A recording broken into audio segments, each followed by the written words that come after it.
What's good, my people? Full Ass Speaks back for another video. Yeah, lunchtime. So I had, I don't do this here to like put people out there or anything like that, but this is literally a situation where I'm at a Caitlin Clark fan who responded to my video where I said that I prefer Angel Reese, and that it's not personal based on race. I mean, that's all I was trying to say in the video.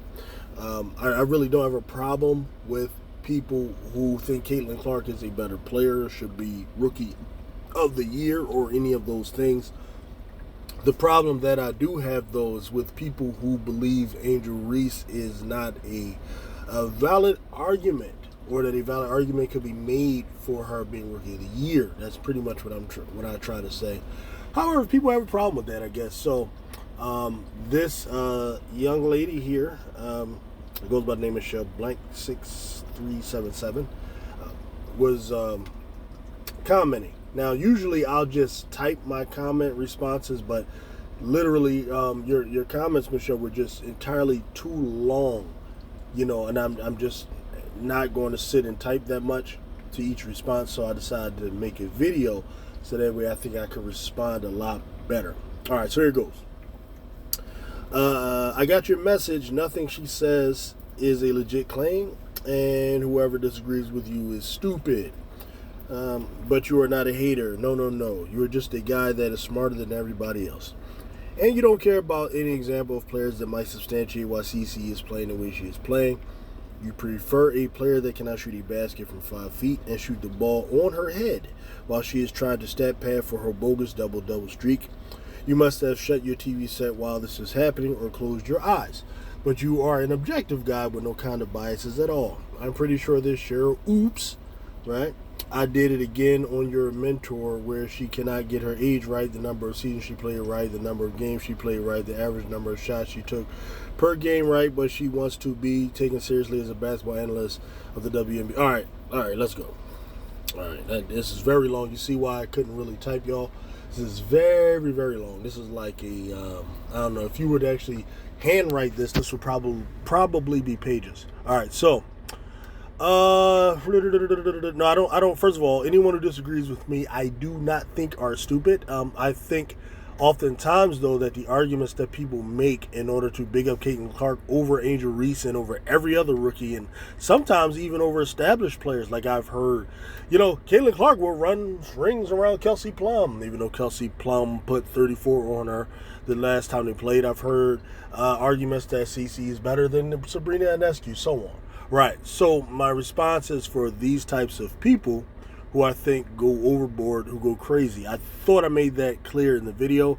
I apologize if I was not that clear. Right? No, I don't think everyone is dumb, but I do think some of the things like Caitlin Clark fans say are dumb things.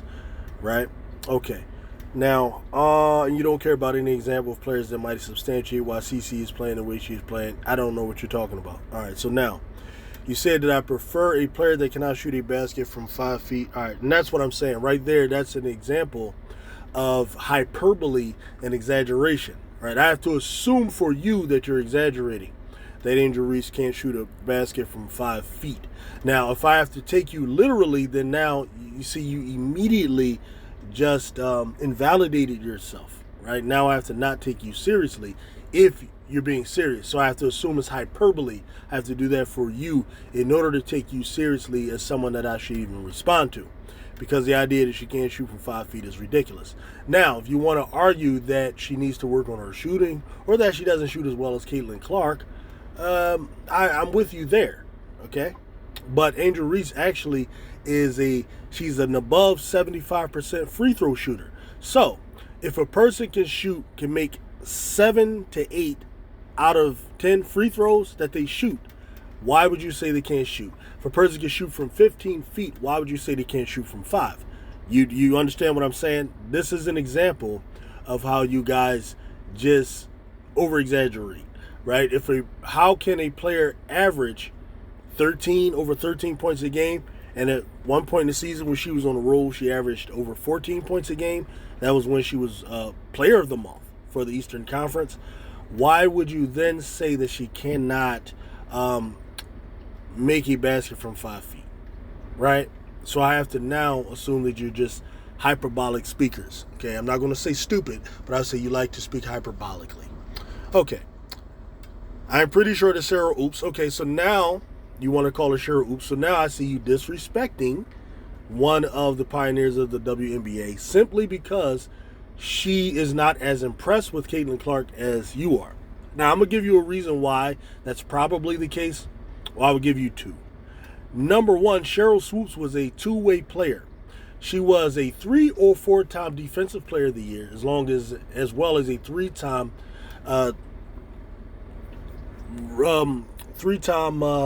MVP. She actually won League MVP and Defensive Player of the Year in the same season. Okay, so she probably sees basketball primarily through the defensive end, or at least 50% of what she perceives is through the defensive end.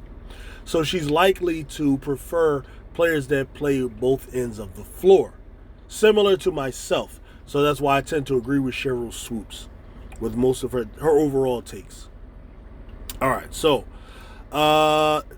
is your mentor, or she's my mentor, I don't know where Cheryl Swoops is my mentor, but says where she cannot get her age right, the number of seasons she played right. Okay, what does that have to do with her analyzation of Caitlin Clark's game? I think what you're trying to do is, let's use the fact that Cheryl Swoops didn't have in front of her all of the paperwork that states exactly how many shots Caitlin Clark shot, exactly how many minutes she played, exactly what age she was. So you want to use that because she didn't have that exact information in front of her in order to invalidate her overall opinion of her game.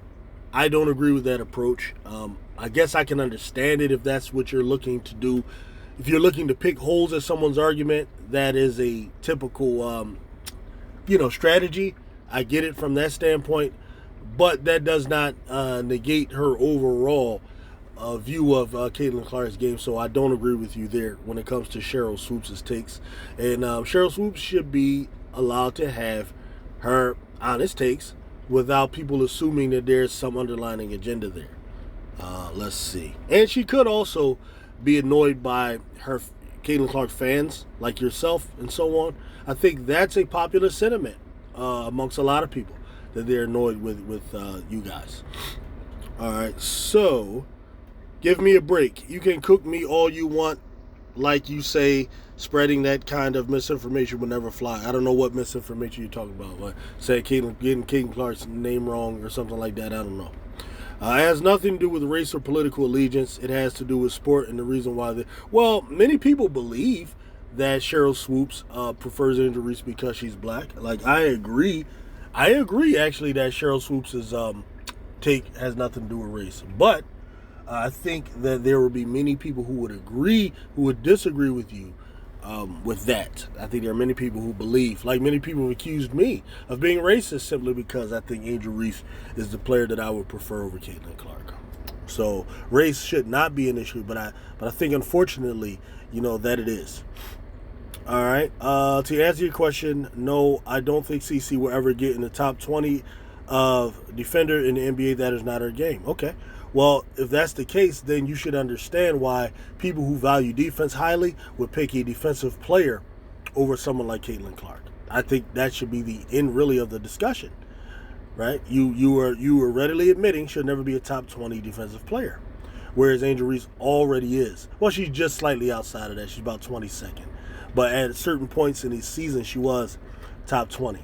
Angel Reese will probably win a Defensive Player of the Year at some point in her career. And so you would admit that Caitlin Clark will probably never achieve that feat. Okay, so then fine. We'll admit that Angel Reese is the better defensive player by far. By far, which I will demonstrate in a moment. Okay.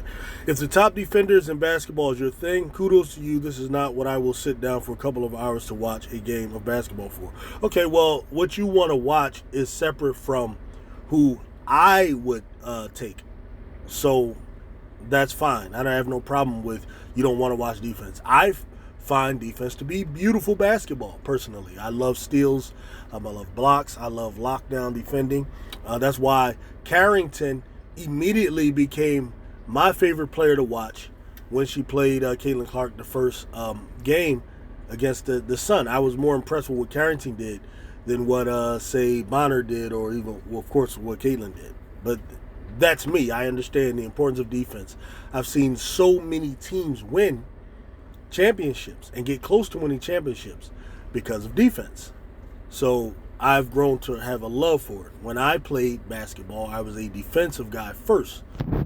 I'm not into players who, in the clutch moments of the game, where games are close and you need to get a stop and you have to take that player out.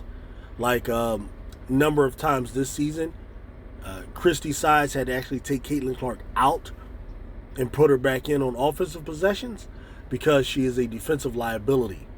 A player like that will never be my top player. That's just never going to happen. Now, you may disagree with that. You may not like that. I can't help that. But that's just me. Okay? I'd rather take a basic point guard who's not going to be a defensive liability, but who's not going to do behind-the-back passes. I get it. I'll forego that. I don't need the behind-the-back passes. But I do need a stop. And I need you to not turn the ball over as well. But that's just me. Okay. It is the same thing for most of the population if you actually bother to look at the TV audience. See, that's the thing. I don't really care about the majority of the population, right? I have a general belief that the vast majority of people, casual people, aren't knowledgeable people. That's pretty much in most fields of life. Most people who are part of religious communities are laymen. They're not, like, for years, if you just study history. Let's take Christianity, for example. Do you know that for the better part of Christianity, most of the followers could not read?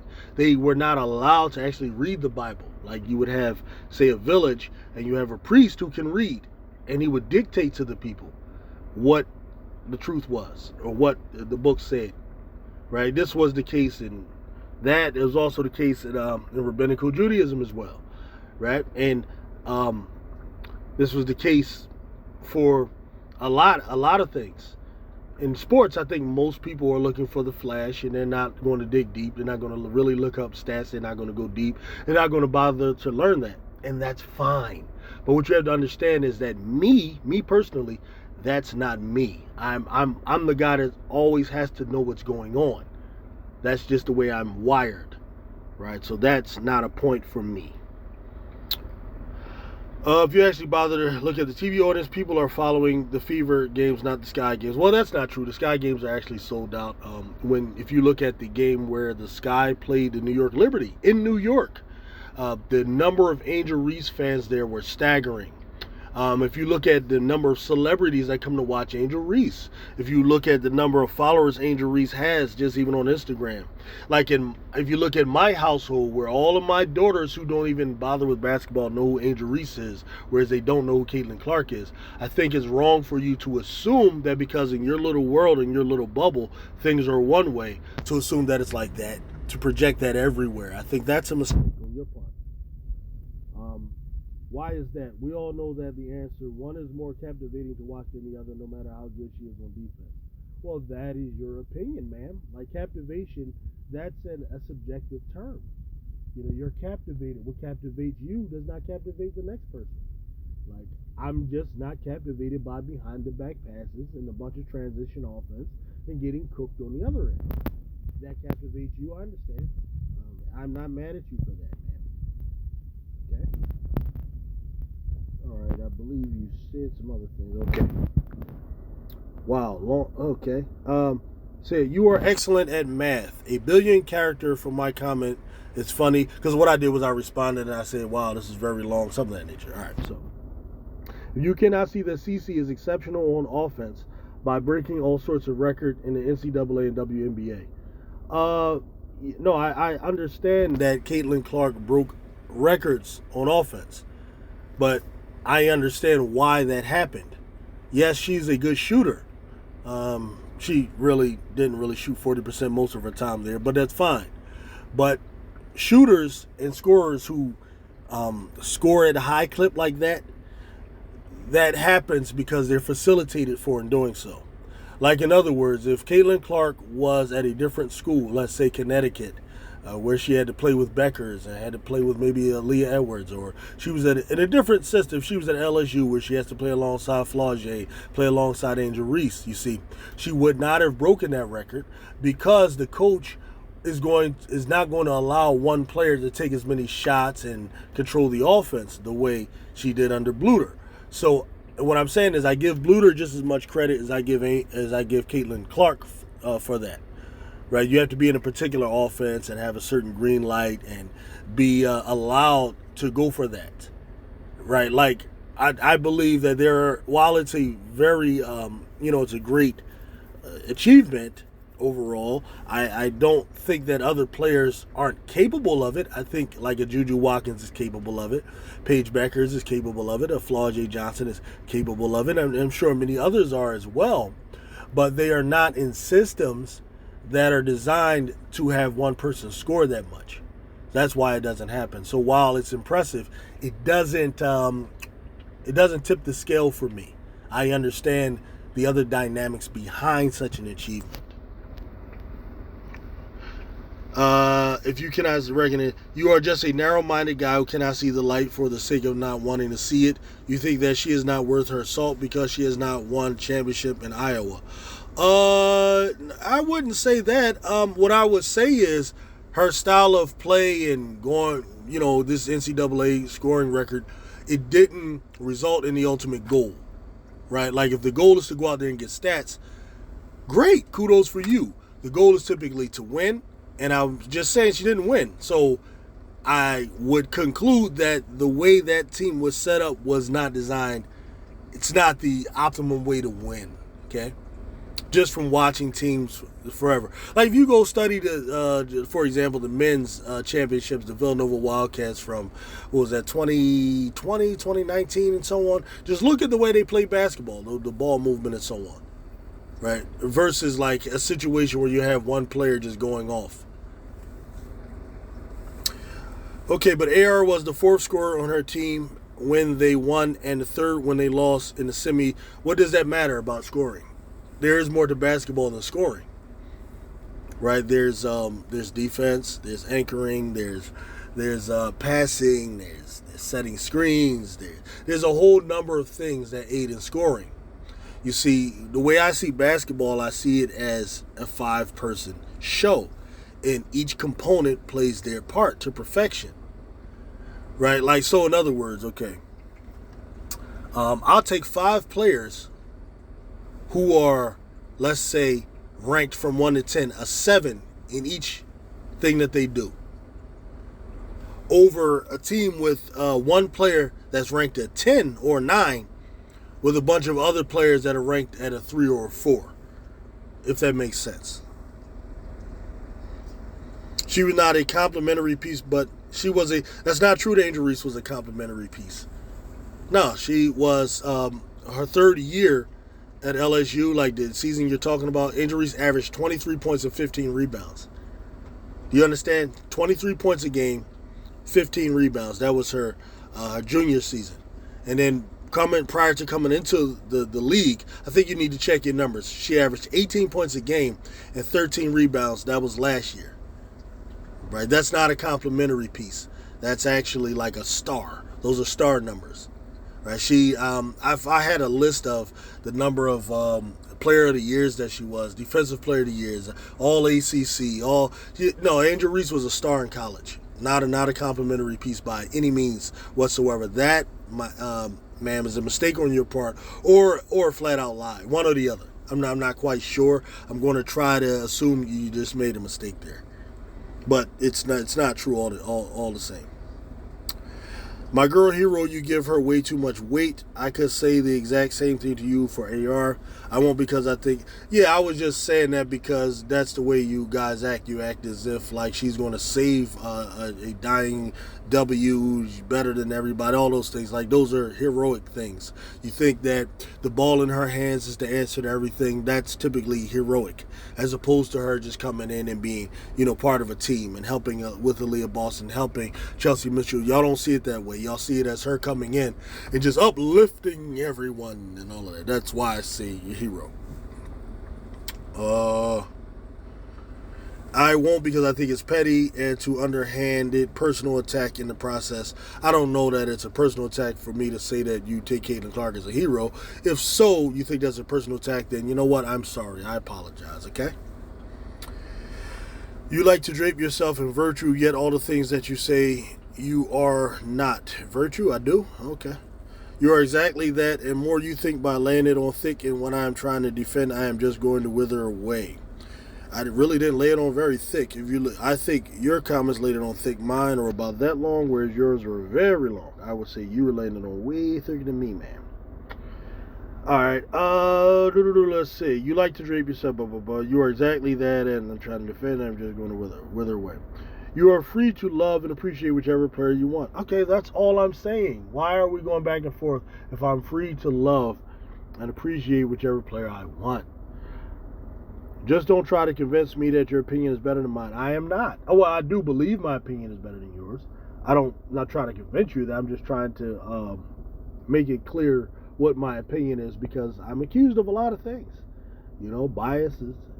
People think I really secretly believe Caitlin is better, but I'm just saying Angel is because, for some other reason. I don't know. But I don't roll like that. I'm not into, I really like two-way players. Like, my favorite players are Paul George, Kawhi Leonard, Jimmy Butler, those types of players. You don't know of any player of mine that's a favorite player of mine who's a one-dimensional player. And actually, I will take a defensive player over an offensive player that does not play defense, because a defensive player who is not great on offense can just pass it to someone who is great on offense, right? Whereas an offensive player who gets cooked on defense, there's really no refuge for them. You could try to hide them, but then if a team pursues them, then there's really nothing you could do but take them out, which is what Christy Sides does at the end of games that they really need to win. She takes Caitlin Clark out the game. Just don't try to convince me. Okay, I'm pretty sure that the one who will win a championship in the WNBA first is called Caitlin Clark and not Angel Reese. How much you want to bet? Just name your price. I will immediately bet that Caitlin Clark does not win a championship for Angel Reese. I will bet that against anyone. Whatever price, just name your price. All right, and this was very long. Wow, I don't even know if I'm going to do all this. This is crazy. If it gets repetitive, there's no way I can do it. All right. Well, if you want to pull the victim card to call yourself crazy, feel free to. Yeah, I don't pull victim cards. I'm a survivor, not a victim. All right, my aim is to attempt to understand why AR gameplay is appealing to you. All right, why do you need to know if it's appealing to me? I already told you, because she's a two-way player. All right, now why is that game appealing to me? All right, let's just go over this real quick. I can't sit here and read all of this. This is just, it's just too much. All right, so anyway, this is the case. Because Caitlin Clark fans, they like to try to make this argument why does Caitlin Clark have more blocks, and more steals or whatever? First of all, they're very close to both things. It's not like a significant difference. But what we got to understand here is that isn't how defense is looked at. The way defense is judged, your defensive rating is judged by a number of things. One of the major things is the field goal percentage that you keep the opponent to. Now, to fact check me, all you have to go is to the WNBA and go to their website and go to the stats. That's all you got to do to fact check what I'm about to tell you right now. Now, Angel Reese, in terms of defensive percentage, this is the opponents that are facing Angel Reese on any given night on the floor. This is their shooting percentage when Angel Reese is guarding them. All right. The highest you can get on Angel Reese is 59.2%, and this is if you are less than 5 feet to the basket. That means if you got Angel Reese really deep, like if you back her down really deep, in a post position, and you catch it and you put it right up, right? This is the part that Angel Reese needs to improve on, in the post. Now, I understand why it's bad, because the way these players are taught these days is they just put their hands straight up. They're more so trying to avoid fouling than trying to get a block, and I know that's what she's doing. All right, so that's 59.2%. All right, but if you are 5 to 9 feet away from the basket and Angel Reese is guarding you, you are shooting 34.9%, and that is great. That is one of the best numbers in the league. If you are 5 to 9 feet from the basket, you're shooting 34.9%. She's holding her opponents. If her opponents are 10 to 14 feet from the basket, they are 36.8%. And if they are 15 to 19 feet, basically have her out on the wing, they're 39.4%. All great numbers. She keeps all of her opponents under 40%, unless they are directly right under the basket. As for Caitlin Clark, if you are less than 5 foot to the basket, you are 56% makes. All right, any opponent has her down in the post, of course, is making 56.7% of their baskets. If you are 5 to 9 feet, 44%. If you are 10 to 14 feet, 43%. If you are 15 to 19 feet, 42%. So even the mid-range, if Caitlin Clark is guarding you out there, you over 40%. And then the W, the average for a mid-range shooter is less than that. So she can't even keep her opponent at league average. This is from 15 to 19 foot. She can't even guard mid-range shots. So if you're 10 to 14 feet, you're going to score 43.6% of your baskets. And I say you could fact check me. Go to WNBA.com, okay, and just look up the stats, okay. If you are 5 to 9 feet from the basket and Caitlin Clark is guarding you, you are 44.9%. So you're damn near 5 foot from the basket. She can't guard a person from averaging 45%. Whereas with Angel Reese and all those categories, they are under 40%. Okay? Angel Reese, like I said, is the 22nd ranked defensive player in the league. We're talking about as a rookie. Going up against A.J. Wilson, Breanna Stewart, Tina Charles, Emeka Ogwumike, even Aaliyah Edwards, and these types of players are all beasts. Hamby, Collier, going up against absolute beasts. Okay? All under 40%. Unless you can get it real deep in the post. Caitlin Clark, all over 40%, upwards to 45%. She can't even guard jump shooters in the mid-range. That type of player will never be my favorite type of player. I don't care about how many assists and how flashy their game is. Especially, now, I would be more impressed with Caitlin Clark if she was a 3-level scorer, which she is not. She scores from 3, not very well, and she can get to the rim. Which she's the only scoring that she's excellent at right now is at the free throw line. She is an excellent free throw shooter, which lets me know she can shoot. Okay? This is going on for a long time here, and I got to get back to work, but I just wanted to answer some of this here. Maybe I'll come back later and go through that last paragraph that was very long. But hopefully you'll see this, and not trying to play you, just trying to answer it. I can't do all the typing. All right? Thanks.